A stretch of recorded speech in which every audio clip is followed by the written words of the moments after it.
भारत ऋषियों, मुनियों और तपस्वियों और संतों की भूमि है। यहाँ पुराण, गीता, रामचरितमानस जैसे कई धार्मिक ग्रंथों की रचना हुई है।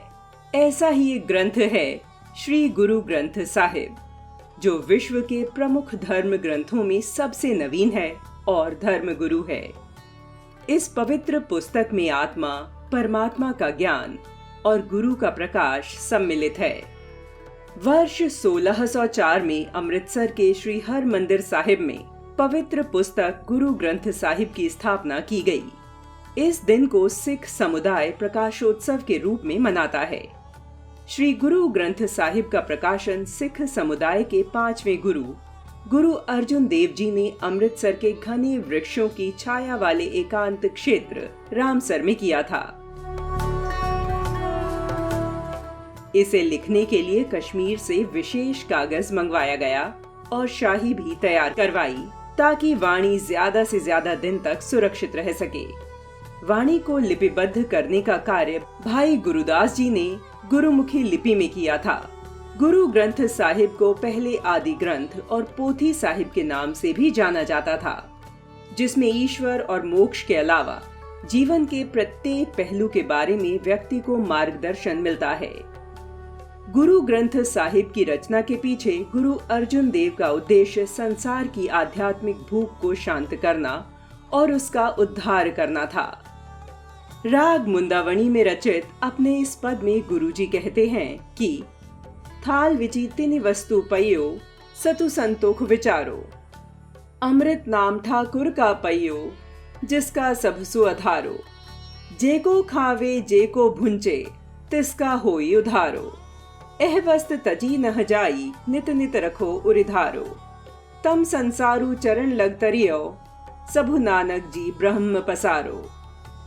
अर्थात मैंने विश्व की आध्यात्मिक भूख की शांति के लिए गुरु ग्रंथ साहिब के रूप में एक बहुमूल्य थाली में 3 वस्तुएं परोस कर रख दी हैं। ये वस्तुएं हैं सत्य, संतोष और प्रभु के अमृत नाम का विचार। जो भी प्राणी इन वस्तुओं को खाएगा और पचाएगा, अर्थात गुरु ग्रंथ साहिब की वाणी को पढ़ेगा और जीवन में उस पर अमल करेगा, उसका उद्धार होगा। प्राणी को सदा इन वस्तुओं को हृदय में बसाना होगा, तभी उसके मन से अज्ञान का अंधकार दूर होगा और ब्रह्म ज्ञान का प्रकाश होगा।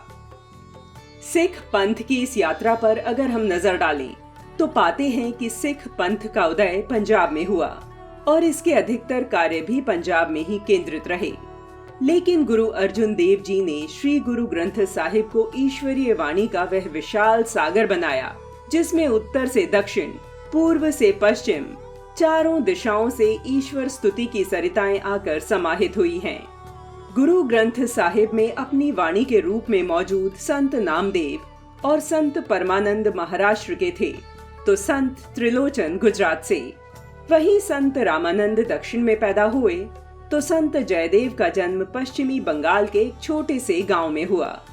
इसी प्रकार धन्ना जी का संबंध राजस्थान से था, तो सदना जी सिंध से थे। इन सभी संतों की वाणी को एक माला में पिरोकर गुरु अर्जुन देव ने भारत के भौगोलिक समन्वय की बेहतरीन और अभूतपूर्व मिसाल कायम की।